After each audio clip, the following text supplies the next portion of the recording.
The other day, I did a video speaking about how Onision has come back to the internet, and in that video, I discussed, yes, how Greg is trying to build up his social media career, he's trying to rebuild it brick by brick, and just in general, how sad and pathetic it is. In the video, I just went over his new Instagram, TikTok, and all of that stuff, and in general, we were agreeing it's really sad to see this man unable to move on, despite pretty much the entire internet agreeing that, yes, we don't like this guy. And hey, it looks like we've got part 2, because today we're going to be discussing pretty much the same genre of man, but in this case, not Onision, but instead, Ned Fulmer. Yes, Ned is somebody we've spoken about a lot on this channel over the last year, and that's because Ned has been trying to rebuild his career in the last couple of months in multiple different ways, such as a new YouTube channel, a podcast, and just other rather insane attempts to, I guess, go viral, where he posts his online dating profile, which claims he is a dom-leaning switch looking for a bratty sub. In 36 hours. I didn't need to know that information, and when I did learn that information, there is a bit of vomit that came up in my throat. And yeah, in general, Ned's return to social media has been pretty much absolutely fruitless. He has made videos such as,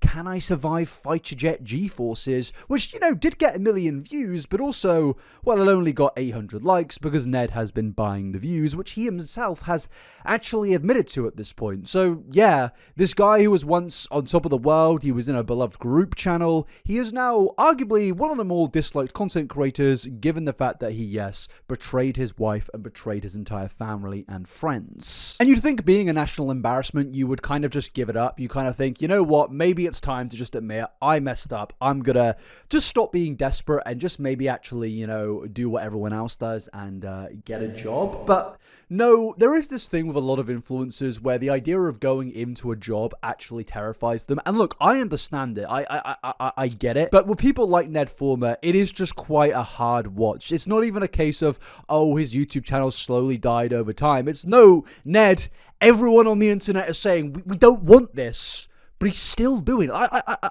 I don't get the point of this. He's still running this podcast, and some of the podcasts have insane thumbnails and titles like My Rock Bottom, and it's the leaked photo that went viral in 2022 of when he is, you know, committing infidelity. He's kissing another woman whilst married to somebody who he has children with. He's deciding to use that for content, and I'm just sat here thinking, You don't get the point. You don't get it. We don't want this. Like, I don't need your critical analysis on you cheating on your wife. I need you to just put the fries in the bag. That's all I need. And recently, again, Ned has been going viral for attempting another different form of career, and that is stand-up comedy. God, just strike me down now, because who, in the name of the Lord himself, asked for Ned Fulmer to attempt to be a comedian? Like, if there was one thing in this world that I did not need right now, it's this guy telling jokes on a stage badly in front of a bunch of other comedians. But yeah, I saw Critical uploaded a video about it, I saw a bunch of other content creators uploaded a video about it, and I thought to myself, what else has Ned been up to recently? And well, it took me back to his podcast, where once again, Ned is speaking about him cheating on his wife. And he's even continued that on other people's podcasts, where yes, he was interviewed, and naturally so, he was asked about some of the biggest controversies in his career. So today, what I want to do is to go over this podcast right here, because Ned, it's just hilarious to hear him recount the events of the past. But also in this episode, Ned seemingly exposes details that I have never heard about his infidelity scandal, about him cheating on his wife. There are some things in here which just outright expose Ned, and I don't really actually know why he revealed some of the details that he did in this podcast. But also, yes, we are going to definitely take a look at his comedy, and that is comedy with an asterisk over it. And also, we're going to take a look at this podcast interview here as well, as Ned has basically been going on once again another tour, speaking all about how he cheated on his wife. But before we get into any of that, I do just want to talk to you about today's sponsor, which of course is Bellesa. Now, Bellesa are a company that I've worked with multiple times on this channel. Bellesa are a by women company for women, and they make products just in general designed to make you feel good about yourself. And yeah, I could not say a bad word about Bellesa. It is a great company, ran by great people. But most importantly, Bellesa make wonderful products, such as the Bellesa Pebble, which is in my hand right now, which is a product designed to ergonomically fit perfectly into your hand. There's no annoying pattern modes, and it has, of course, a discreet design, which I understand is a very big thing for a lot of people out there. But it's also waterproof, and suction and vibration is controlled independently, which, yeah, is a wonderful feature. But it doesn't stop there, because as I've spoken about again multiple times on this channel, Bellesa have wonderful products that they have sent to me, such as the Bellesa Rose, which is an iconic product for a lot of reasons in social media and, you know, other reasons too, of course. It's a cult classic that delivers powerful suction. It's again got a very nice and discreet design, and in general, it's a wonderful product. And there's plenty of other products on Bellesa's website too, such as the Bellesa Thump, the Bellesa Air Vibe, and they have sent me so many of these, and I can confirm the quality is fantastic, the casing it comes in is fantastic and discreet, and in general, I've not heard a bad word about Bellesa. And yeah, if you want any of these premium toys, then click on the link in the description or pinned comment, and everyone who signs up will win a free toy or gift card for a toy. So click on the link in the description. But also, Bellesa ships discreetly, which again I know is very important for a lot of people out there. So yeah, big thank you to Bellesa for once again sponsoring this video. They help out this channel so much, and with that, let's get back in to the actual video. Now, on the 14th of April 2026, Ned Fulmer was featured in an interview which I mentioned just now, which was titled Ned Fulmer on Cheating, Scandal, and Losing It All, The Honeydew with Ryan Sickler, episode 381. And yeah, as I said, this is all about the cheating scandal involving Ned Fulmer. He tells his story on how he met Ariel Fulmer, his ex-wife who he cheated on, and then he gets into the scandal, retelling the story, and of course, we don't need to go through every single aspect of this podcast, but the more important thing that I want to get into is when Ned starts to retell the events of what took place in 2021 and 2022. I'm sure everything that's online about this isn't also 100% well, that's true. Yeah, for sure. So for sure. I'd like to hear it from you. Yeah. I was having an affair with my producer, who was employee of the production company that I owned and operated. We got caught together on a, making out on a dance floor after a Harry Styles concert. Where? On a business trip in New York. Oh, in New York. Now, I remember this happening in 2022. I feel like we were all there when this image infamously surfaced on social media, and I genuinely still to this day do not understand what he thought was going to happen. You're in New York City. The big I was going to do an American accent. I'm not doing that. I'm not a comedian like Ned. I can't do funny accents because that is the pinnacle of comedy. But I remember this image going viral, and I was thinking to myself, is this guy just stupid? And honestly, yeah, like there's no other way of putting it. He must just not be very smart, because who would kiss another person when everyone knows you for being married to your wife? That was quite literally what Ned Fulmer was known as, the wife guy. So to have the audacity to publicly cheat on your wife in the way that he did, genuinely, to this day, still absolutely shocks me. But yeah, moving on from that, Ned then gets into the fact that a fan who took photos of Ned at this concert actually started sending these images to the family members and friends of Ned Fulmer, which, yeah, I can completely understand why they would do that. And honestly, I respect that they didn't just immediately run to social media. They actually did go to Ned's wife, Ned's ex-wife, and all of Ned's family and friends before actually going on to socials. And got by who? Like fans who recognized me or her. Oh, so you were spotted. You weren't just a rando up there. Yeah, And so how does that get who finds out first then? Because this is interesting that you don't know. Does your wife find out first, or do you find out first that this is out there? It's sort of, well, it wasn't out there to start. It really, I think pretty much all the important people in our life found out simultaneously by this person sending it to, my ex-wife, her ex-fiance, They sent it other directly, people like that we worked with in our office. I think they just kind of sent it everywhere. So that was like, for me, that was immediately the moment where I'm having to tell my ex-wife everything that had been happening and what was, the extent of, what this photo meant and what it was. It was a photo, not a little video clip or anything. Yeah, it was like a screen grab from a video. So I have questions for you, Ned. Sure. How old are the kids at the time? 1 and 4, I guess. Okay. What's this? Fall 2022. Yeah, so 2 and 5. 2 and 5. Now, he mentions the children there, and I feel like this is one of the biggest talking points that I've tried to speak about in the past that I think has kind of been missed in translation, where I've basically stated that Ned's affair is far worse than just the regular person cheating on their partner, because he has children, he has built a life, and his wife is going to be constantly attached to him based on the fact that they have had children. And I think that makes this whole thing a million times worse.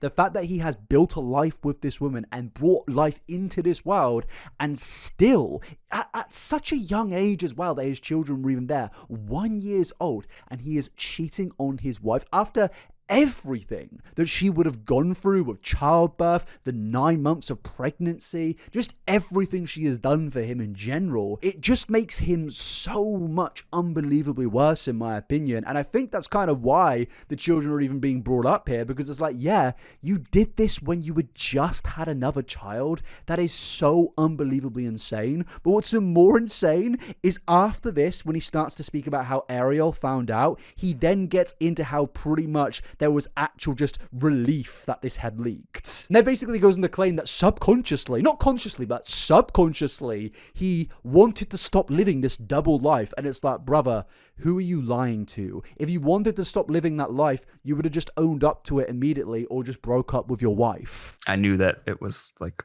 we're going to have a conversation about it. And at that point, it had been going on for a while. So in a lot of ways, I was kind of relieved to be able to talk about it, which is a fucked up thing to say, but was the truth. It's like, I sometimes think subconsciously I must have wanted to get caught, because then you are forced to stop living a double life and start to come to terms with why you're doing it and what it means for your life. Now, he's trying to basically shape this out in some form of victim story here, in my opinion. He's trying to kind of, I guess, humanize his actions, make it feel like a little bit more understandable, try and get empathy from the audience of people listening to this podcast. But I'm sorry, this isn't a double agent, double life thing. You were cheating on your wife and you're trying to masquerade it as something far deeper than it actually was, when the reality is you did a very basic, simple thing, a terrible thing, but at the end of the day, it is an incredibly basic thing to understand. You betrayed your wife, you betrayed your children, you betrayed your employees, you betrayed your best friends that you had started a business with. You did that, and you masquerading it in this way 4 years later is genuinely embarrassing, in my opinion, and honestly shows to me that you really have not learned from this, because I'm so sick and tired of people getting caught out, not just with cheating, but with anything in general, and saying, oh yeah, subconsciously I'm glad I've been caught out. And it's like, no, who are you lying to? If you wanted to stop doing something, you would have stopped doing something, but you continued to the very moment of no return. So sorry if I don't believe what you're saying in this podcast, because to me, it just comes off as more lies. But yeah, moving on, Ned then gets into the topic of how he spoke to Ariel about this, and pretty much he, I guess, delayed the conversation about what he had done by waiting until he got into her physical presence, and it seems that he does regret that. And at the time, you're in New York. Mm-hmm. So you still got to go all the way back to California to have this conversation. It's not like you're driving home and we're talking tonight. Yeah, well, how long it before was you have an you get awkward to face thing your that wife? actually she was coming to meet me, and we were going to go to a wedding in New Jersey for some family friends. So I tell her, all this is on the phone? no, I wanted to talk about it in person, which maybe was a mistake, because she, really was very, very upset and wanted to immediately get on a plane and go back to Los Angeles while I went to this family wedding.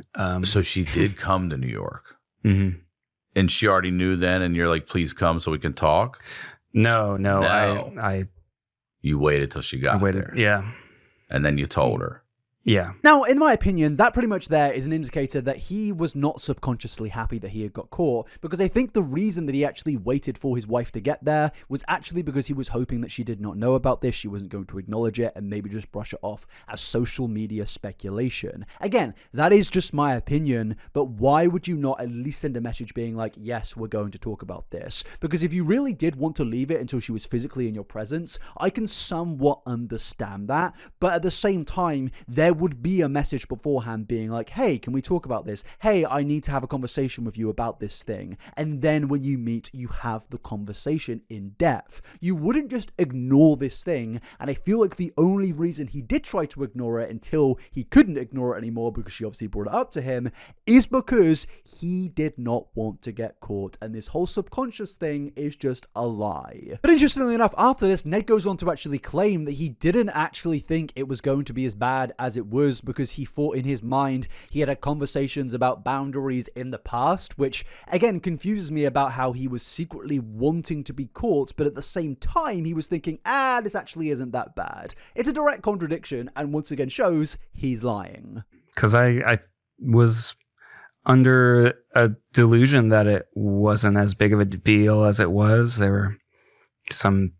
Why? What made you think that? Well, there were ways that we had talked about certain like boundaries and things that would be okay versus not. And, this was not, but it was close. And I was, delusionally thinking like, oh, well, since we've talked about these other things, that this is probably fine. And I think there's a lot of different ways that when you're cheating, or when I was cheating specifically. I love that he's saying that to the podcast host, and he's like, actually, no, it's just me in this room, isn't it? Now, in terms of him thinking that it wouldn't be as bad as it actually turned out to be, I really don't get why he would have thought that. And honestly, I feel like he's only just making excuses for himself here. I know he does kind of preface it by saying that he had conversations previously about boundaries, but to be honest with you, I don't know what conversation about boundaries you can be having that makes you cheating on your wife feel justified, or at least not that bad in your personal opinion. To me, it does just come off like complete and utter bollocks, and him just kind of coping with the fact that, yeah, he did something bad and was caught out, and also caught out in one of the worst possible ways. But then after this, Ned goes on to make even more revelations that up until this point I was not aware of. At least I have forgotten this information until now, when Ned reveals to us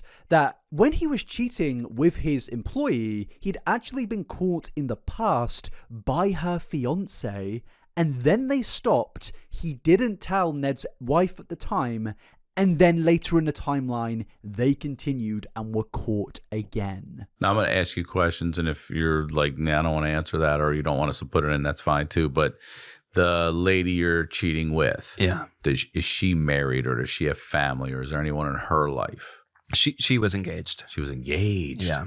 And part of what was so destructive is her fiance actually caught us like early on, and then we stopped for a while, and then... And he didn't tell your wife?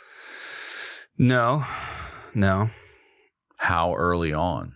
Pretty much right at the beginning. When you say caught you, how did he catch you? Like saw some stuff on her phone. And did he call you or confront you? Yep. What did he say? I don't... Did he show... Was it to your face, or did he call? He called me. And did he already know you? Were you friendly? Sort of. And was she friendly with your wife? You guys knew?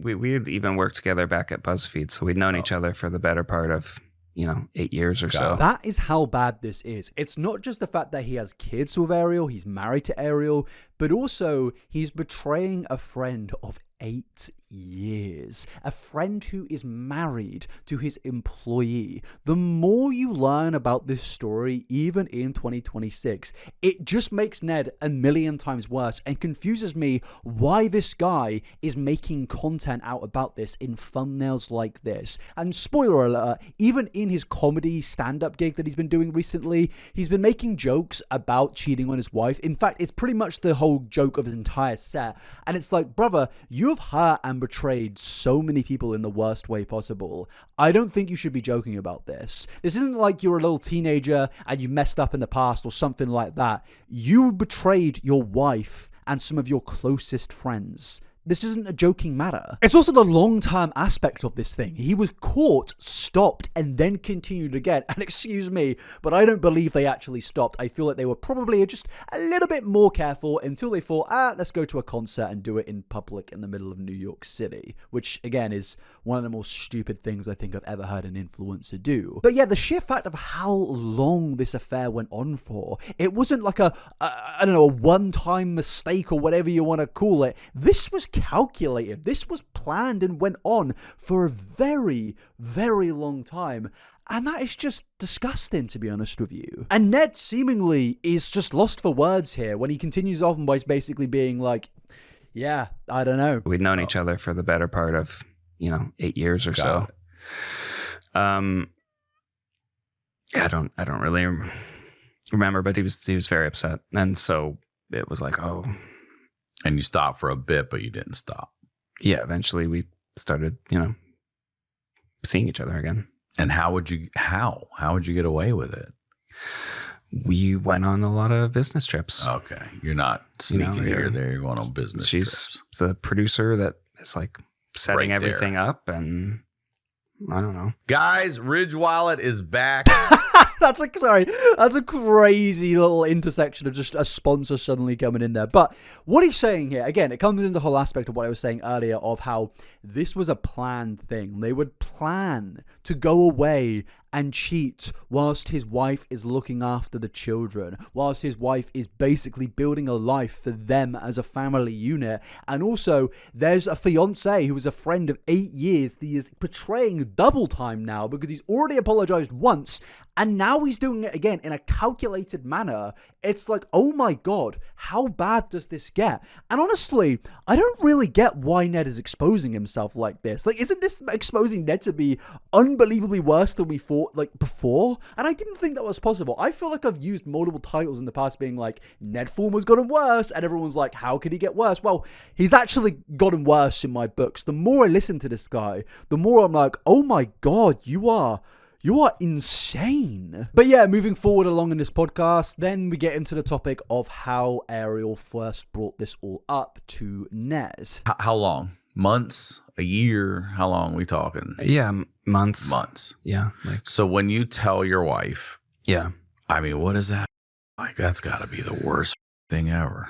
Yeah. It So was imagine a real someone- face are the the kids music. with her too? at the No, time? she's okay. on. They're home in LA Yeah. being watched. Yeah, she says like, "Oh, I saw this. Like, were you like this person sent me this message? Were you like in New York with your sister or something?" Like, and I was like, "No, I was with this person."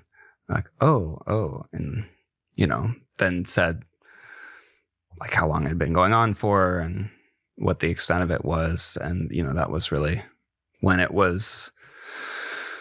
I think she, was like, turn this car around and... Now, either I'm getting the story mixed up here and the timeline's just kind of confused, but is he not lying here about what he said about 5 minutes ago? I swear he said that when this originally started to go around, he was on a plane going back to tell her about all of this, and now he's telling us that they're in a car about this. I am a little bit confused, and whilst he does mention that, yes, he was at the airport here, it does kind of feel like he's been contradicting himself and lying about how he actually told Ariel about this, and it more does just seem that actually he wasn't going to say anything to her despite all of these subconscious claims, and in fact, she confronted him, and eventually he caved, because yes, there was evidence. At the time, you're in New York. So you still got to go all the way back to California to have this conversation. It's not like you're driving home and we're talking tonight. Yeah, well... How long it before was you have an awkward face thing your that wife? actually she was coming to meet me and we were going to go to a wedding in New Jersey for some family friends. So I tell her... All this is on the phone? No, I wanted to talk about it in person, which maybe was a mistake because she... really was very, very upset and wanted to immediately get on a plane and go back to Los Angeles while I went to this family wedding. So she did come to New York. Mm-hmm. And she already knew then, and you're like, please come so we can talk? No. I You waited till she got waited. there. Yeah. And then you told her. Yeah. 5 minutes later. So when you tell your wife, Yeah. I mean, what is that? Like, that's got to be the worst thing ever. Yeah. It So was a real like face are the the kids music with her too? at the No, time? she's okay. on. They're home in LA Yeah. being watched. Yeah, she says like, "Oh, I saw this. Like, were you like this person sent me this message? Were you like in New York with your sister or something?" Like, and I was like, "No, I was with this person."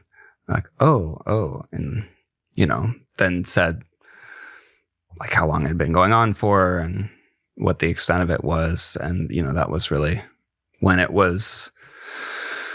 I think she, was like, turn this car around and You were in the car, dude. Were Were you going to the wedding? Driving to you were driving the to hotel to kind of get ready for. And you just took her to the airport? I just turned the car around, took her to an airport hotel. So originally when confronted on this, he says that he waited to tell her, but then around 5 minutes later, he says actually she confronted him, and then that led to him caving. And I think this immediately disproves what he was saying earlier about this being a subconscious thing of wanting to kind of let everybody know about what was going on. I don't believe him whatsoever, and that's based on the fact that, he's just been called out lying there, in my opinion. His timelines completely contradict each other, and it does just show Ned Fulmer once again has lied. But am I really shocked that this guy is lying even more? No, to be honest with you, I'm actually really expecting and welcoming even more lies. But what's hilarious is this podcast host so far has been relatively neutral because he is just being an interviewer, but he does kind of break that by being like, you know what, even I feel bad for your wife. You were in the car, dude. Were you going to the wedding? Driving to the hotel to kind of get ready for. And you just took her to the airport? I just turned the car around, took her to an airport hotel. Man. Yeah. I gotta say, I really feel terrible for your wife right now. I don't mean to make you No, pile on, but no, I mean it's- also like I it gotta was get on a awful. flight now, fly back to 6 hours to LA thinking about this like and what's gonna happen to my life and my kids, and do I stay? Do I go? Is that the only thing he's lying about? I mean, And you go to the wedding? Yes. Okay. I mean, listen, you shouldn't just bail on this wedding. I don't know, actually. I don't really.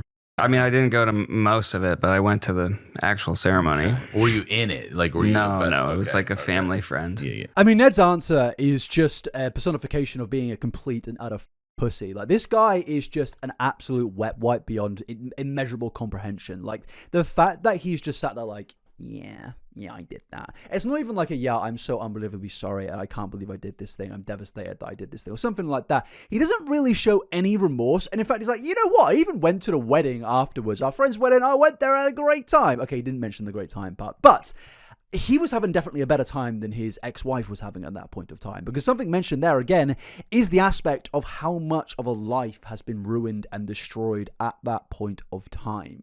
He was married to this woman. They had children. There was such a connection, and there still is a connection there for the rest of his life and the rest of her life. The fact that he would do something like this in the manner of how big it is just grim. And to sit there like twiddling his thumbs, almost like feeling sorry for himself, it's just so embarrassing. And you'd think 4 years on, he would have had a bit of self-reflection. He maybe would have learned or something like that. But if anything, he's just the same miserable little wimp that he was 4 years ago. But after this, Ned goes on to confirm that he was living in a hotel after the events of 2022 took place. So then you go back to LA, obviously. You go back home. Yeah. Is she there, or are you kicked out of the house? Like, how does that go? I at lived first? in a hotel for You did. a couple days, and what's going on with your the ladies situation, and is he coming after you again because he already said, hey man, Well, it definitely did that weekend.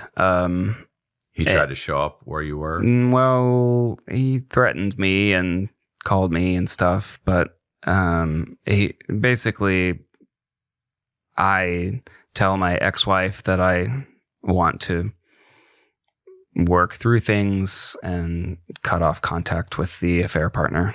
And how would you do that if you're employed together? So are you quitting a job? Is she quitting a job, or how does that work? I didn't. I don't. You didn't. That even, didn't. You're like, whatever. I was I'm like, just it gonna do doesn't. whatever If the I fuck have to work from home for the next year, I don't know. It doesn't. The answers he's giving are terrible. If you're going to do an interview telling all and exposing yourself in the way that you are, give an actual answer. Don't just sit there mumbling and being like, oh, I can't, I don't know, yes, I don't know, sorry, and stuff like that. Just give an answer. Give a cohesive answer. You were once a YouTuber where your entire job and life was to speak in front of a camera. So why can you not do that now when you're being asked questions on a podcast that you've voluntarily gone on? Why can you not answer anything in a coherent manner? But then after this, things do get kind of weird when like a really weird question is asked, and this isn't really a critique of Ned here. I'm just confused. Just listen.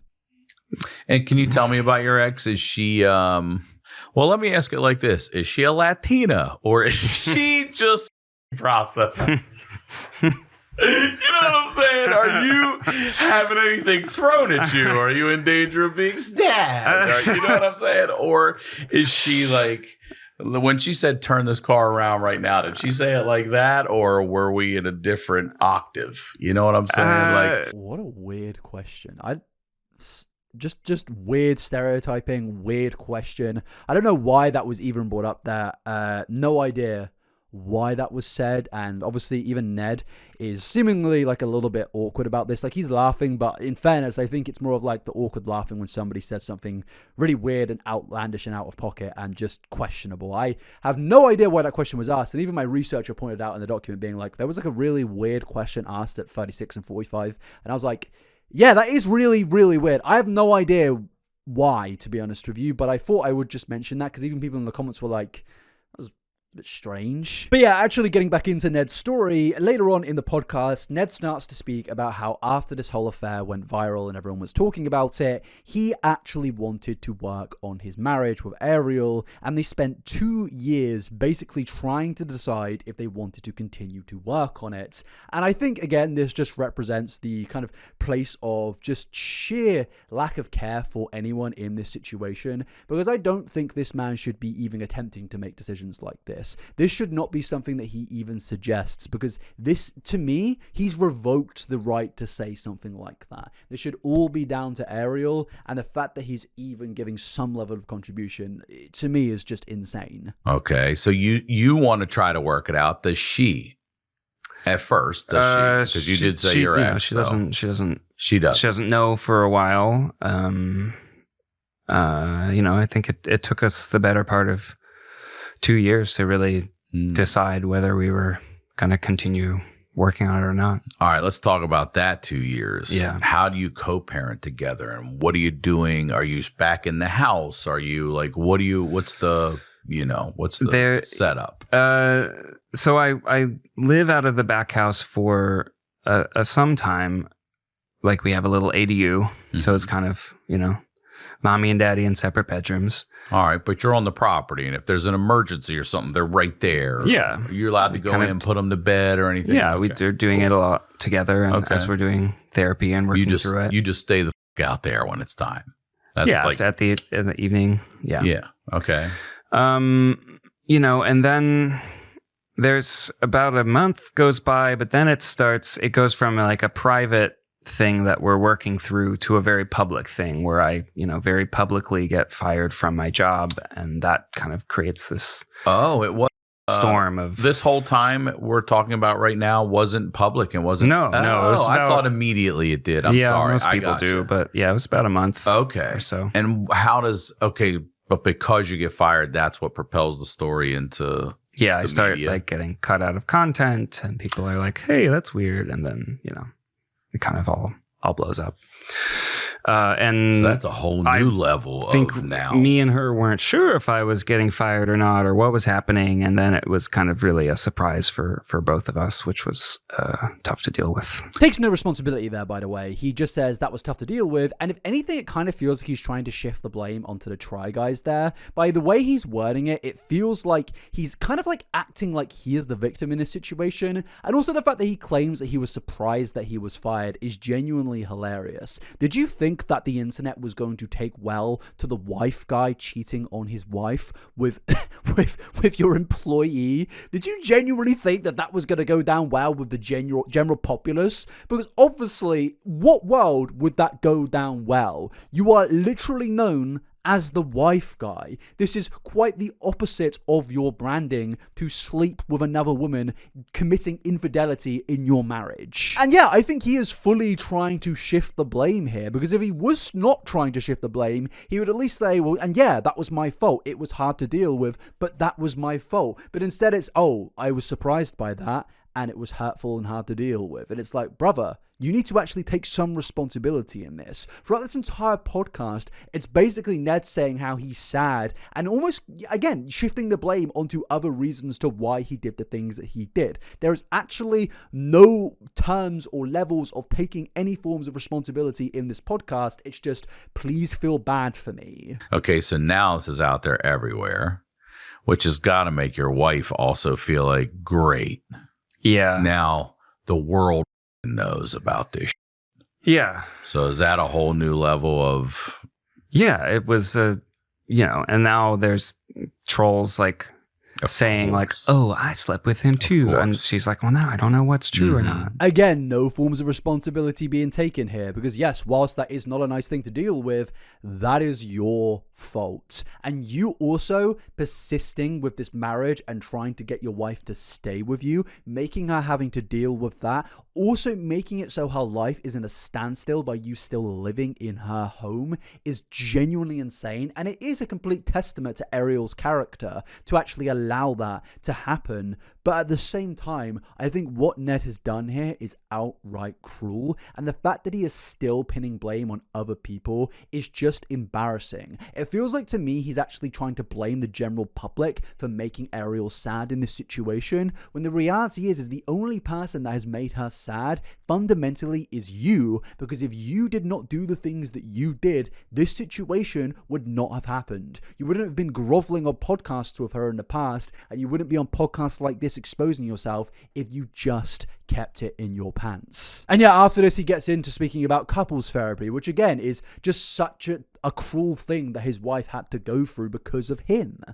So with the advice of our therapist, we go and like I wanted to ask, so you guys were in therapy at the time too? Yeah. Okay, good. Yeah. Couples therapy and individual therapy. So I actually go to to live at like a facility, it's sort of like a rehab type of place to just be like, what's this called, a therapeutic separation, to have some time of not because they're telling you you're a sex addict or any of this stuff and you need to be over here, but this is a safe place to go get your right for a bit. Right. Okay. Right. And although being around like and people who are working through like or alcoholism, gambling, and all sorts of stuff, or just people that are super depressed, or like it was all really interesting and powerful and like healing for me to be able to so openly talk about how I my whole life up,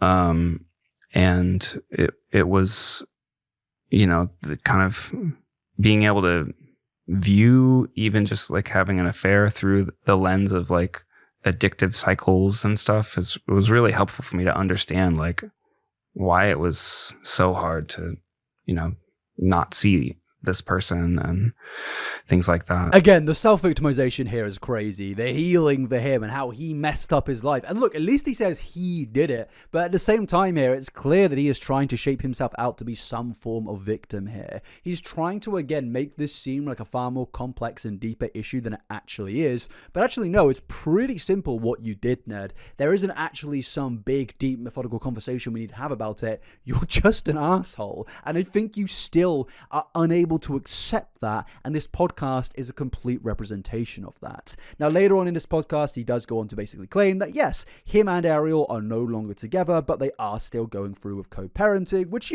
is a testament to Ariel's character, and I can very much respect that. And the interview towards the ending leads to Ned saying that one day he would consider getting married again. God help whoever he marries. Overall, this podcast, it is a complete mess, and all it is just Ned Fulmer exposing himself for an hour straight with some random questions about Latinas added in there, and I don't really know why. There was another one. I don't know why we're doing that, but in general, really, really bad performance from Ned on this episode, and with that, let's move on to the next episode. Because yeah, Ned was a guest on the Helping Couples Heal podcast. Which again, even the title of that podcast, whilst I don't have a problem with them having that title, the idea of Ned going on that podcast is genuinely crazy to me, considering the only, there's really no healing that needs to happen here. You just don't cheat on your wife. That's it, really. But the main reason I want to talk about this podcast is because on it, once again, Ned gets into speaking about his supposed double life, his secret life that he mentioned in the podcast previously. And also, I should just say, there is no visuals for this podcast, so you will just have to deal with audio and whatever Jacket puts on screen. And I imagine that some of your audience may not have any idea who I am, but a little background on me. I'm a YouTuber and a producer. For the last decade, I've made comedy videos for the internet, started at a company called BuzzFeed, and created a show called The Try Guys. I've done a bunch of different stuff, but one of the things that I sort of became known for was actually my relationship and family. And I talked about that journey of being a young couple and starting to have children. My ex-wife, Ariel, became a character in a way in our show.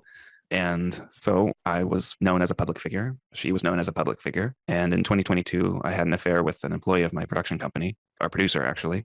And all of this became a very public scandal, which had immense consequences in all of our lives. Well, first of all, I want to say thank you for being willing to share this, because I imagine acknowledging the affair, who the affair was with, how it impacted Ariel, how it impacted your career, all of that can't be easy to talk about. And so I know that I was really clear with you when we started talking about the possibility of you being a guest on this podcast, that the most important thing is that this is helpful to our audience. Our audience is made up of people who are desperately wanting to heal and wanting to believe that healing is possible, whatever that looks like. And it looks so different for so many people. And you have, as I said earlier, a unique experience, and your story is deeply personal. So thank you. I just know it can't be easy. Am I right with that? Or if I'm not right, and this is super easy for you because you're someone who's used to being public and sharing publicly, then that's great. But I imagine it might be a little bit more vulnerable for you to share in this way. Definitely. I've been on podcasts before, of course, but it's a deeply personal and painful time in my life. And the fact that it's a very public thing that a lot of people walk up to me on the street and will know about certainly makes it all the more challenging. So I'd like to say, if anybody does know who you are, who's listening and has opinions or judgments, which is really, normal in the world that we live in, we hear stories and we have feelings about that. And I know a lot of people have a lot of feelings about your story and the impact it had on Ariel, but I'd like to ask people to really listen with an open mind and to hear you as a man who has been on this journey to come home to himself and to be someone who lives with integrity and just to be open to the possibility of changing and transformation. And that's why we're here today, to talk about what that journey looked like for you. So why don't we start with what your life was like, maybe right before the discovery, and then how was the discovery made? What actually happened? Well, keeping a secret sexual basement, as it were, or leading a double life is really not that dissimilar to being a performer on YouTube. When you're performing on YouTube, you're performing a version of yourself. I'm on camera as the character of Ned, choosing what to say to try to make things funny or to try to highlight certain parts of myself that I think will get a good reaction. And it's this mask that I think I carried in so many aspects of my life. No, actually, I don't think uploading videos onto YouTube is the same as cheating on your wife. I don't think lying to your wife every single day, lying to your friends and your employees and co-workers and children every single day is actually, in comparison to uploading a YouTube video, I don't think that this is the same as this, to be honest with you. And again, I think the reason Ned is doing that here is because, well, he is still unable to actually take any responsibility for his actions. And he's also trying to do the thing once more of where he tries to make this seem like a bit more of a complex, deep, methodical thing. But it's like, no, again, mate, you're just an asshole. Certainly carrying on a secret affair is the ultimate, having one mask to the world and one secret that is slowly eating you away inside and destroying the foundations of your relationship without even knowing it. I mean, I was fully, had this delusions and rationalizations that, if nobody knows what's happening, then it's not going to hurt them, or this is okay because of X, Y, Z. The first step in kind of healing was to start addressing that, and the immense consequences that I faced. In a way, I'm grateful because there wasn't the ability to run away from anything. It wasn't, yes, my marriage is on the rocks, but I still have this great job, or, I got fired from my job, but my wife doesn't know about it. Or, I guess what I'm trying to say is the consequences for me were personal, professional, even my very sense of identity was shattered. And those consequences were things that I was able to grab onto as a catalyst for change because there was really no other option. There's never the sentence of him just saying sorry. There's never the sentence of him saying how badly he messed up in this situation. It is just constant self-victimization in every single interview, every podcast and videos this guy does. It's just victimizing himself in every single element of his life. He tries to make it out like he lives this really sad and depressing life, and he felt so bad because it was eating at him throughout the entire thing. But it's interesting that he never said that during the time of where he was actually engaging in a very, very long affair. What's more insane to me is Ned goes on to claim in this podcast that he wasn't actually aware at the time of how much trauma this was going to cause onto his wife. The wife that only a year previously gave birth to his second child. He wasn't aware that cheating on that woman would cause trauma. Despite a constant attachment that's going to be there for the rest of their life, he didn't think destroying their relationship would cause trauma. What you saw as how this impacted your partner, because this is a huge opportunity for those who are listening to pay really good attention. If you keep asking your partner to stop asking questions, if you are thinking or saying that your partner is overreacting or wanting them to move on or asking how long is this going to take, that is more harmful. And that often comes from really, like, number one, the compartmentalization, the deep shame, the denial, all of that. But the truth is, if there's going to be healing, there needs to be an understanding and a naming and acknowledgement of the depth of partner trauma. So if you're able to speak to that, I think many people would really get a lot of value from it. Yeah, the partner trauma, it runs incredibly deep, and it's certainly not something that I realized in that moment of discovery. I remember even as she's in tears and screaming at me as everything in her world that she knows is falling apart, screaming, "Take me back to the airport." Because she had just arrived. We were going to go to a wedding, and she obviously didn't want to go to the wedding, to fly back to LA.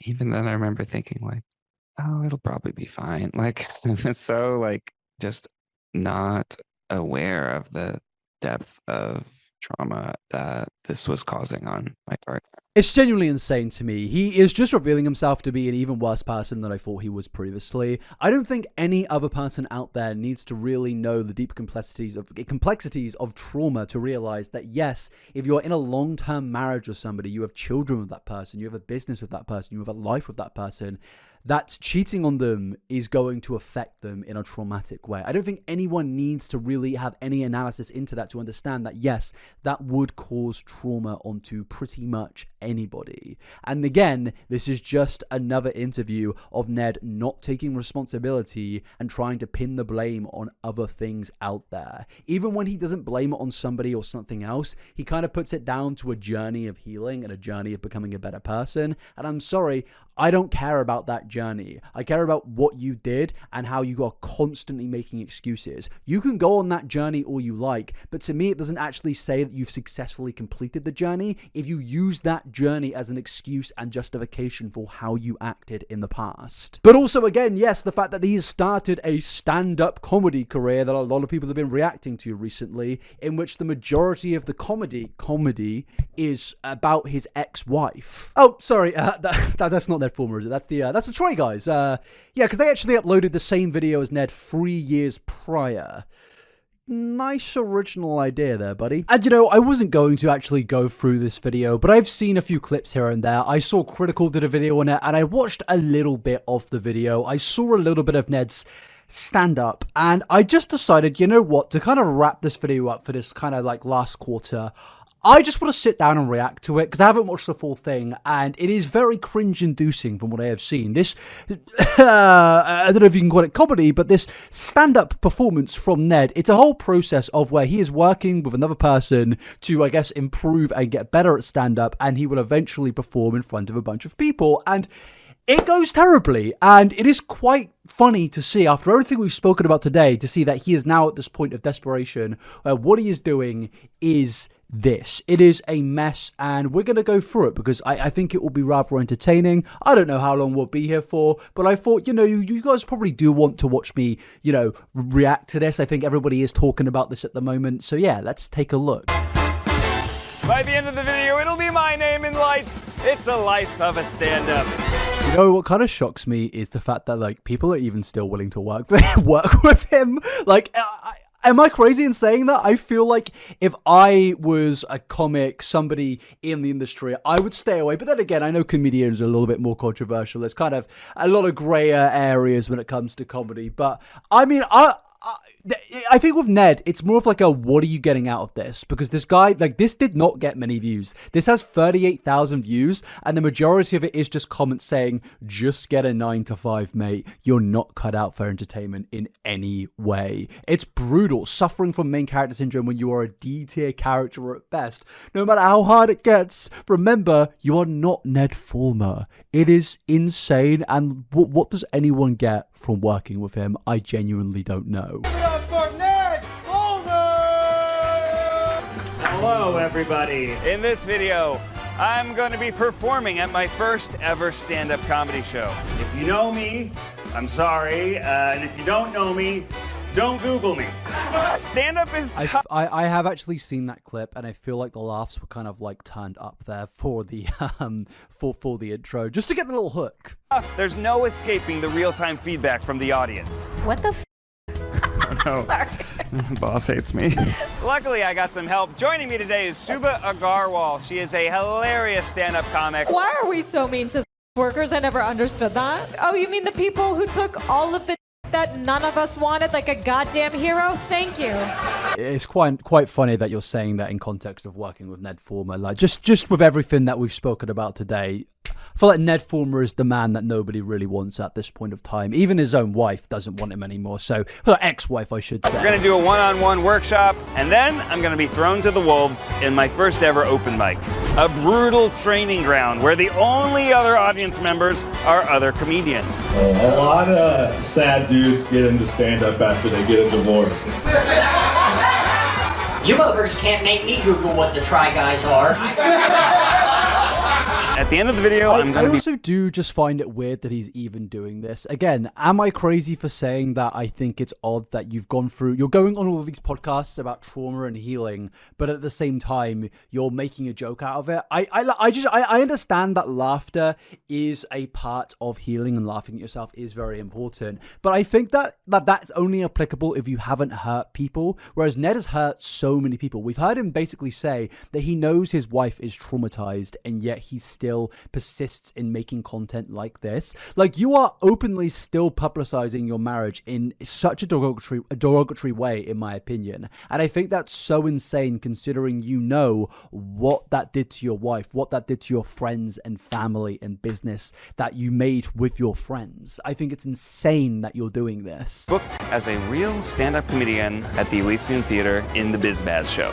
Will the crushing weight of being truly known by an audience, witnessing me bare my soul as a comedic performer, crumple me, or will I discover a strength I never knew I had? Stay tuned to find out. Yeah, I'm gonna probably put my bets on he's not gonna do this. He's not gonna do very well, I don't think. I would like to experience a day in the life of a stand-up. Yeah. What am I in for? Okay, so a day in the life. First, you wake up at 2 p.m. because you have clinical depression. Okay. No. It's interesting you say that, because there's so many different things people are doing under the scope of comedy art, within the package. There's podcasters, there's people who do sketches, so that can take up a large portion of their day. And then, of course, there's the actual art form of stand-up comedy, which we all do, which should be writing jokes and getting up on stage.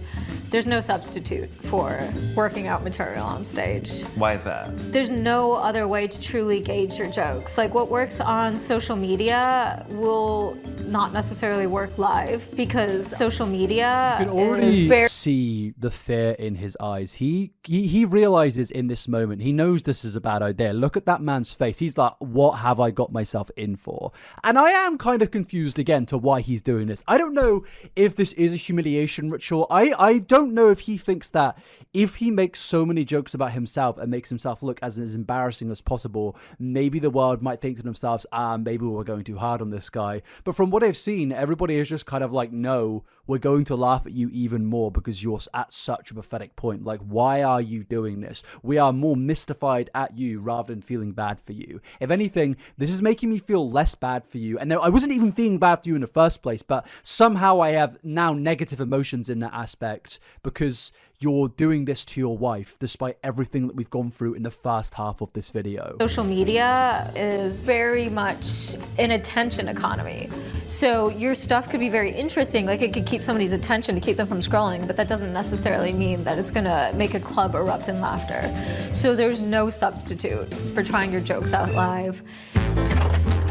So basically, he is screwed. Well, here I am. Okay, so for this works, yay! That kind of reminds me of like a human being, like a lizard trying to be a human being. You know that's like, look how he's standing. Even his clothes, man. That's not a real human being. Like, you know that clip of where that woman's on the plane where she's like, that motherfucker's not real. I wouldn't be surprised if Ned Fulmer was on her plane because this is a guy who is trying his best to look like a human, but I'm not 100% sold. I'm not making any accusations, but I'm not 100% sold, to be honest with you. You asked me to just write some jokes. But is it okay if I have my notes with me? No, yeah. Okay, this is... What the No, I'm kidding. I don't know. Sorry. In fairness, whenever I've gone to a comedy show and someone pulls out their notes, you kind of know it's not going to be good. Like, there's very rare like occasions where somebody has notes with them and it's actually funny. And I'm not trying to be an arsehole. I understand being a comedian is actually a really tough and brave thing to do, unless you're Ned Fulmer, of course. But yeah, whenever somebody has notes, it's never going to be a good sign. Boss hates me. How do I go about writing material? So I would... Is that what you start with, writing? Yes. Or do you just kind of like around and just riffing like, hey, look at your shirt, Betty? You can try that, but it's not going to go well for you. Like, the more prepared you can be ahead of time, the better your chances of success are. I see. Audience of one. Woo! Thanks for being here. She's like, I was paid to be here. Again, this does kind of reaffirm to me that this is a humiliation ritual because he has absolutely no idea why he's here or what he's even doing. Like, he doesn't even understand the art of being a comedian. He doesn't know how it works. He clearly has never actually wanted to do it. So I'm like, are you just trying to humiliate yourself at this point? Is he going down like the Onision route of just like making yourself look as pathetic as possible in hopes that it gets like rage bait clicks? Maybe that's the method. I don't really understand what that does for you long term, especially when you're like a 40-year-old man, but you know, good luck, I guess, pal. Hey, I am Ned Fulmer. If you know who I am, I'm sorry. And if you don't know who I am, don't Google me. Please. It's just not very funny, is it? Like if I feel like if it was maybe anyone else, I'd be like, you know, I mean, it's still not funny, actually. Just given the content, I just think you're an asshole. And the way you can joke about it, after like going on podcasts where you're talking about the healing process, you were like dealing with trauma, you understand that you didn't understand how much you were traumatizing your wife, and now it's like, actually, I'm gonna make an entire video mocking the whole thing and performing it in front of a bunch of comedians. It's like, brother, do you have like any shame whatsoever? Really coming in with very limited experience. We did do a video that I was cut out of, killed, by the way. So that Why were you cut out of the video, Ned? I'd like to know. Could you clarify to the world, Ned? like taught me a couple of things, but This is like, assume that I'm just starting from scratch. For sure. So I would say think about what your favorite comedians are. Like what is drawing you to stand-up comedy? Do you like dry one-liners? Are you more of an observational comedian? Do you love... Ned Fulmer definitely listens to like Brendan Schaub and Joe Rogan as his like favorite comedians. I have literally no doubt in my mind whatsoever. telling personal stories and using that as a jumping off point? It seems like some people are telling stories, but then others are just heightening aspects of their life. Yeah, How of do you course. feel about emotional truths? I think it's fine. Translate that to, how do you feel about me talking about me cheating on my wife throughout my entire comedy set? Because that's all I actually am nowadays. That's the thing about Ned. Like, from day one, his life... Okay, I was gonna say sort of rude there, but like I've never really like his whole thing has always been he was the wife guy and now he's the guy who cheated on his wife. There's never actually been anything else, and like I was never like a Try Guys fan before all of this kicked off in 2022. I'm not gonna claim to be, but like that's the only thing I have personally known him for, and it's like, brother, you need to actually start like getting a hobby, like doing something else and finding other interests that you can joke about. You can't just live your life being the guy that cheated on your wife. Like, obviously, we're going to know you as that, but surely you want to give us something else, man, other than whatever this is. I used to be famous at BuzzFeed. Famous is a bit of an overstatement. I'd say you were like a G-list celebrity, maybe like, I don't know, a Z-list celebrity. Like, you were not famous. You were popular on YouTube, you're popular on social media, but famous is a stretch. For trying new things. We've really got to redefine what being famous actually means. Like, when I think famous, I think like Timothée Chalamet, Tom Holland, Zendaya. I think of like actual people who are known throughout the world, you know, like Serena Williams, Usain Bolt, like people that are recognized on a global scale. That's what fame is. I am not famous. I have 1 million subs, but I wouldn't say I'm famous. I just have an internet presence and he had a social media presence. I would not say he's famous. Even if people are going up to him, I still don't necessarily think that really means you're famous. Maybe like, I don't know, you're a micro celebrity, maybe, but like even then I think that's pushing the boundaries a little bit. And then I tried having a midlife crisis. No, you didn't try, you did. You cheated on your wife. Yeah, I basically wrote the listicle 10 reasons why having a workplace affair will shatter your marriage and career. Oh, you're such a wanker. Like, you're just such a loser as well. Like, that's the worst part about this. You're a chronic loser. And I feel like sometimes when you have someone who does something like bad, even honestly like cheating, like there have been actors that have cheated, there have been musicians that have cheated, and we've persisted in consuming their art because their art is good. This guy doesn't actually offer anything. Even in him actually trying to get into producing some form of art in terms of comedy, his art is, oh, I cheated on my wife. It's like, brother, is there nothing else in your life other than using your wife's trauma and sadness as a way to get cheap laughs that you can do? Is there nothing else that you can use? Humor is a coping mechanism. And then when you're honest... It is, but when it's your, when your only bit of humor is, I cheated on my wife, surely there has to be something else. Like, that's not a coping mechanism. That's just your entire personality at that point. It's about what you're going through, and you're making light of it, and you're processing it, and you're walking around with it in a way where you have control over it. It means a lot to people who are going through similar pain. So don't shy away from the pain. I wouldn't. I'm like the meme of Obama before versus after his presidency, where he's super old after. Except instead of killing, I killed off all my brand partnership prospects.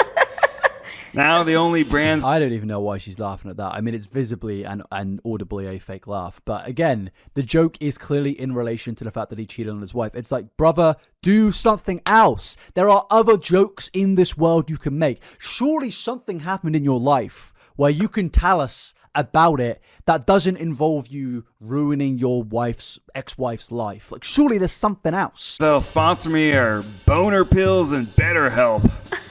Haha, he said boner, guys. That's really funny.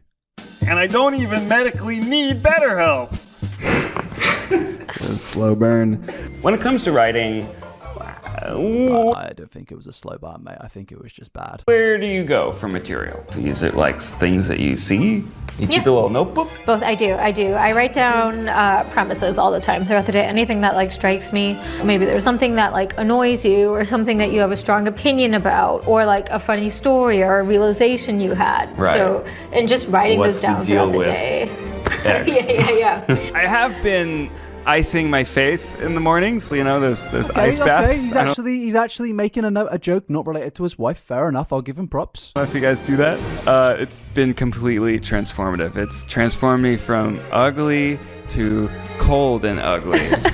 How do you find the line? I mean, he's trying to make jokes not related to cheating, but they're honestly worse. Maybe stick to the cheating, to be honest with you. Between things you want to keep private and things you want to make jokes about? I think for me, when it comes to things I'm keeping private, it's only if it affects somebody else. Yeah, exactly. I mean, it's not really... Again, she's saying it there as well. She's like, yeah, I wouldn't make jokes about personal things if it affects somebody else. Meanwhile, Ned is like sat in this YouTube video. Also, he's going to go on a comedy show in LA joking about the trauma that he put onto his wife. It's like, brother, again... You gotta start thinking about other people other than yourself and using these horrible things that you did as a way to get cheap laughs. And I'd say cheap laughs, but nobody was even laughing. Like, it's just shit. And you got to start thinking about that. And even she is pointing that out. She's saying it to him, and he's clearly not reading the room. I'm in the middle of a rebrand. I'm going for that jaded dad bod Ben Affleck back tattoo aesthetic. You know, less. Stop. Just shut the up. Just stop this, man. Like, it's just like, I think there is somewhat like admirable when someone who isn't funny is trying to be funny, but sometimes you've got to say to them, just put the fries in the bag, do something else. There is so many other things that you could be doing in this world, and some people honestly just need to accept that they're not funny. Joe Rogan is one of them. And we've clearly got another contender there for the least funny man on planet Earth. Put down the microphone, go get a 9-to-5 job. There's no shame in having one. Daddy and more every other weekend father. I'm kidding. I have a great relationship with my kids, the ones I know about. Oh, shut the up. What is wrong with you? Why do you have to link everything back to cheating on your wife? Why? Are you proud of it? Because it feels like you're proud of it. This is... Please, just stop. Nope. Not true. When I first started, it's not that funny. Like I've got no problems with this one. You know, she's just getting a bag. She's thinking that she's going to feature in a video of 1 million views because Ned's paid for more millions of views. But I don't have a problem with her, but I am it's not that funny. Like, I don't know if it's awkward laughter, just laughing because, you know, you're trying to make them feel bad. Probably more is that, but it isn't really that funny, to be honest with you. And not even from like a moralistic standpoint. It's just not funny. I think that's the biggest crime out of all of this. What drives you? Child. No, Okay. And cut. Check, please. I have been doing a lot of therapy lately. Done a lot of work. Can we ban self-deprecating humor? I feel like that's the worst thing millennials ever brought into this world. Obviously it existed before millennials, but I feel like millennials really love self-deprecating humor, and I think it's honestly some of the most boring types of humor. Like, I understand why some people do like it, but for me, I just kind of find it as lazy and cheap, and I've never really found it funny. I remember back when I started making content, I would play into self-deprecating humor, and I remember just thinking to myself, this isn't funny. Like, I actually don't enjoy the jokes about hating yourself or stuff like that, and I've never enjoyed it. I understand why people do, but I just find it boring, dull, and just not enjoyable. I actually prefer it when someone is like actually pretty happy in who they are. But, you know, that's just my taste. To meet the truth face to face, even when I want to run away, which brings me to blind dates. All right, you guys didn't get that one? Yeah, even she can't pretend to find that funny. That was on me for not writing it good enough. Okay, so you... I just don't think it was funny, buddy. I just don't think it was funny. Get up on stage, you try it out. How do you know if it's working or not? I mean, well, the audience will let you know. But I'm a big fan of recording yourself. So video, audio, whatever you can do, and then watching it It's back. funny you say that because Ned is also a fan of being recorded, just not recorded by himself, usually recorded by others at concerts in New York City. He's a big fan of that, so maybe this will work for him. I did recently date someone who was polyamorous, though, and Honestly, that's probably a good thing. You should stick to that, buddy. That's probably what fits your agenda. they actually invited me to meet their boyfriend, which is, this is a big deal. And I thought to myself, Although it is really funny that Ned's relationship after his cheating scandal is with somebody who's polyamorous and he's meeting their boyfriend. Like, if there was a joke being told here, it's actually just that. You could have just ended it there because that is actually quite funny to me. Probably not funny for the reasons he gave. now finally, here's a way I can make male friends without playing pickleball. You're not funny. You're an asshole. Can't wait for this to be on TikTok tomorrow. Here it's also a lot about specific words and the lead up to the joke, like if you say it this way versus that way. Yeah. That comics really nerd out about word perfect delivery. Some do. Some do? That really depends on the type of comedian you are. Like, some comedians are very much just personality based, and I'm not saying that in a pejorative way. There's other comedians, such as myself, who are much more written and on the page. And then every word I'm doing does, for the most part, matter in some way. Art's a reflection of life, and I can never erase the pain that I caused. I can only wake up each morning, try to be a better man, a better father, to take accountability privately and publicly, and rebuild my life with integrity one day at a time. Okay. And so that's why I'm so sincerely grateful and truly want to thank Boner Pills and BetterHelp for sponsoring today's set. Thank you so much. Oh, it's just so shit. Like, it's not even like I'm like upset because of how and what the joke is, but it is just not funny. And even the laugh she gave at the end there, like, it's clearly just like almost like I feel bad for you. You're already going through a midlife crisis and I feel bad for you. Like, again, though, even like a moralistic standpoint here, why are we making jokes out of this? Why are we doing that? To me, it's just weird. It's just gross. I don't understand the need to do this. Like, you speak about going through learning and your wife's trauma and stuff like that, but you clearly haven't learned. You clearly haven't changed, because you're even making jokes about some of the most personal things in this story, such as you actually taking accountability and realizing what you've done is wrong, and you're turning it into a boner joke. It's like, really? Is that what you're really willing just to fully sell out for? Like, I really genuinely thought that maybe he has some level of morals left with him, but no, he's just a bellend, to be honest with you. Okay. What were your overall impressions? Felt very Bad. genuine and honest. Aw. So, like, as somebody watching, it's like, oh, Except I for the parts that are blatant lies, but they're It's jokes. not a shot that you're lying, pal. They're not lies, they're jokes. Okay. I don't know that I had anything like overall super critical. You were really comfortable when you came out. You were playing with the stage. You like riffed off of me being here. So that energy, if you can keep that in front I've got a feeling she's setting him up right now, because there's no way she's actually truly like this confident in what he did, right? Like, absolutely, surely there can't be any way, because that was not good. That was not funny. That was like, if anyone actually laughed, put 1 in my comments now, and if you didn't laugh, just put no, because I feel like no one laughed at that. And I'm not even trying to say that as an asshole. Like, I genuinely want to know in my comments. Let me know, because like a just wasn't funny. crowd full of people, you'll be great. The only thing I would try to focus on, again, is not going into your phone as much, but you're not as memorized as you would be otherwise. So it's fine. And you're going to a mic where people are expecting you to do stuff you've never done before. So. Got it. Okay. How do you impress open micers? Oh, God. All right, let's get into it. Let's get into Ned Fulmer actually performing. Do we think this is going to be good? Do we think this is going to be terrible? Obviously, it is going to be objectively the worst thing you've ever watched. Hey, thank you. How did my set go? Bad, bro. Bad. Yeah, I've seen clips of it. It goes down absolutely terrible. Yeah, if you don't know me, don't Google me. I am Ned Fulmer. Oh, that was so uncomfortable. And yeah, I used to be famous at BuzzFeed for trying new things. Then I cheated on my wife. Turns out that comedian there just lifting his head when he said that. Let's go back to Then I cheated on my wife. Turns out what? Why would you say that? That was the one thing I should not have tried that was new.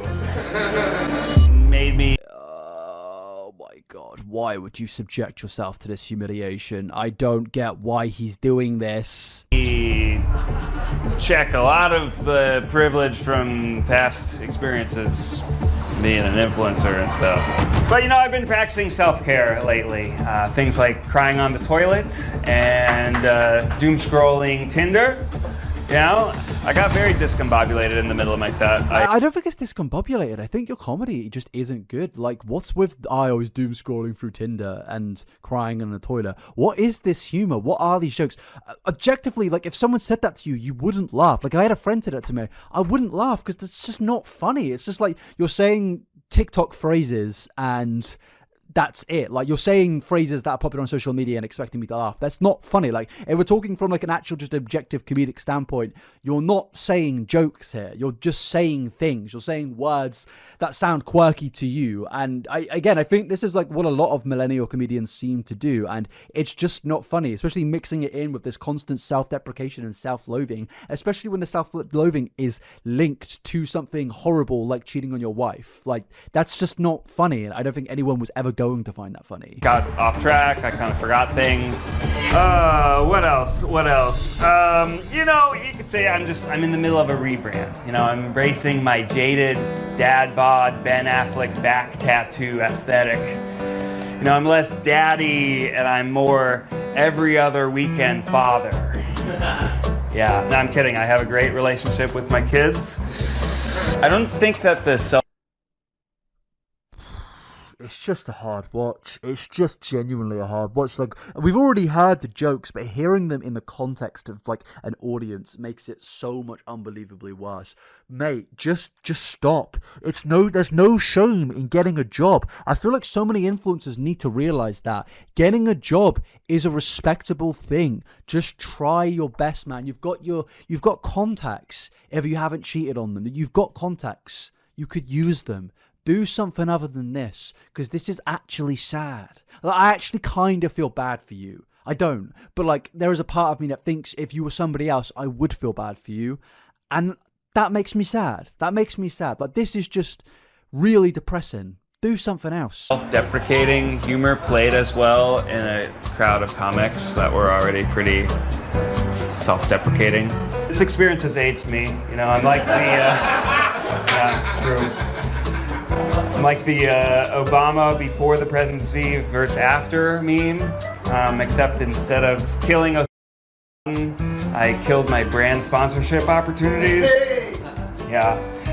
Right now, the only brands that'll sponsor me are Boner Pills and BetterHelp. Yeah, pretty solid. Yeah, no, actually, BetterHelp. I feel like the comedian in the back there actually just told a better joke. I mean, I'm assuming that's a pun based on the pills, but this is just horrific. Like, good God, man. At what point do I almost respect the fact that he hasn't like run out of the room yet, because this is embarrassing. Rejected me too.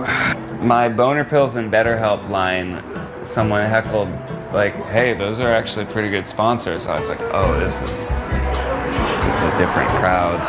It's just not a funny joke. You've made a boner joke. Like, nobody would. You're already not making people laugh, and you're expecting people to laugh at the boner and BetterHelp joke. Like, what are we doing here? I'm just trying to rebuild my life with integrity, one day at a time.